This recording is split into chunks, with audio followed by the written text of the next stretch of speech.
এখন গাঁৱত বুৱাৰী নিৰুদ্দেশৰ পিছতে চাঞ্চল্য সৃষ্টি 4 বছৰীয়া কন্যা সন্তান লগত লৈ এইবাৰ আকৌ এজনী বুৱাৰী নিৰুদ্দেশ সমৰিয়াৰ ধামাপাৰাত এতিয়াও অব্যাহত আছে বুৱাৰী নিৰুদ্দেশৰ ঘটনা সমৰিয়া সমষ্টিৰ অন্তৰ্গত 1 নম্বৰ মালিবাৰী ধামাপাৰাত এই বুৱাৰী নিৰুদ্দেশৰ ঘটনাটো সংঘটিত হৈছে যোৱা 15 তাৰিখ অৰ্থাৎ সোমবাৰে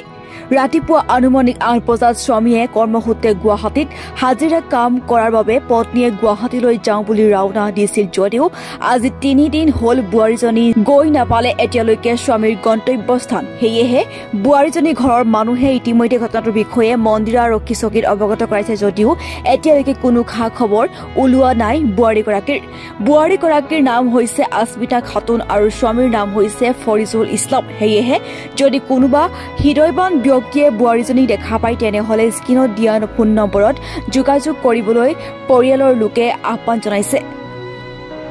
নম্বৰ কেইটা হৈছে 6003489613 অথবা 6000622655 সমৰিয়াৰ পৰা সাইফুল ইছলামৰ ৰিপৰ্ট এনি লাইভ ছোৱালীজনী আস্মিনা খাতুন হাজবেণ্ডৰ নাম হ'ল ফৰিদুল ইছলাম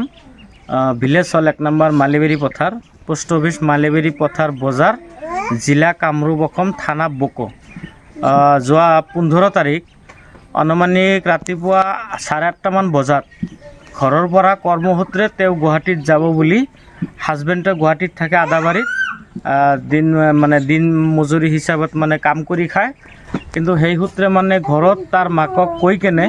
সি ঘৰৰ পৰা ওলাই গৈছে লগত বাচ্চা এজনী আছে ছোৱালীজনীৰ নাম হ'ল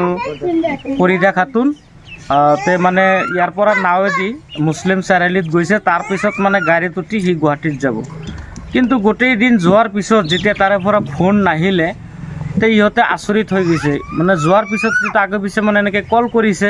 কিন্তু হাজবেণ্ডেও ফোন কৰা নাই আনকি তাৰ তাইৰ ছোৱালীয়েও ফোন কৰা নাই এই হিচাপে সিদিনা গ'ল ইফাল সিহঁতে ফোন কৰিছে কিন্তু খা খবৰ পোৱা নাই তার পিছদিনা হয়তো 16 তারিখে হয়তো আমার মন্দিরা আরক্ষী চকীত হয়তো অবগত করেছে হয়তো পুলিশে যিখিনি কৈছে বা পুলিশেও ইয়ার বিষয়ে অলপ ইনভেস্টিগেশন কৰিব বা পুলিশেও হয়তো কৰি আছে আৰু ইহঁতেও আজি 3 দিন ধৰি ছোৱালীজনীক বিচাৰি আছে কিন্তু কত পোৱা নাই এই হিচাপে মই অসম চৰকাৰ তথা আমাৰ প্ৰশাসন বিভাগক মই দাবী উত্থাপন কৰিছোঁ মই এই অঞ্চলৰ এজন যুৱক হিচাপে অতি সোনকালে যাতে Asmina Khatun wife of husband of Faridul Islam 1 number মালিবাৰীৰ গতিকে এই ছোৱালীজনীক যাতে অসমৰ যিকোনো প্ৰান্তত নাথাকক কিয় যাতে উদ্ধাৰ কৰি আনি দিব লাগে আনি দিলে যেহেতু আমাৰ এই অঞ্চলটোত এটা চাঞ্চল্যকৰ সৃষ্টি হৈছে আৰু পৰিয়ালৰ মাজত যাতে এটা শান্তি ঘূৰি আহে সেই হিচাপে মই অসম চৰকাৰ তথা প্ৰশাসন বিভাগক মই দাবী উত্থাপন কৰিছোঁ অনুৰোধ জনাইছোঁ মেয়েরা আড়াইলো দিনের 8টা বাজায় নাই তুলে দিছে জামাই দে ওই যে আদাবাড়ি স্টেশনের বুগালে খাড়া তার পরিবার তারা এগিয়ে নিবার জন্য খাড়া আর বাড়িটা হইলো দামাহারা তার জন্যে থানায় ইরজাহি জানাইছে কিবা করে হইলো আনহেরা মেয়েটা বাই করে দেন না আস্মিনা খাতুন নাম একটা বাচ্চা আছে ঘরে যাবার ঘরে দিনের 8টা বাজায় বারান নাই তুলে দিছি বারান নাই আমি উমর থেকে আর মেয়েটার খোঁজ খবর আমি আসতে আস্মিনা খাতুন ছোৱালীটোৰ নাম আস্মিনা খাতুন এই ছোৱালী আছে 3 দিন হয়ে গেল পেলাম না আমরা থানায় যাওয়া কাল থানায় করছি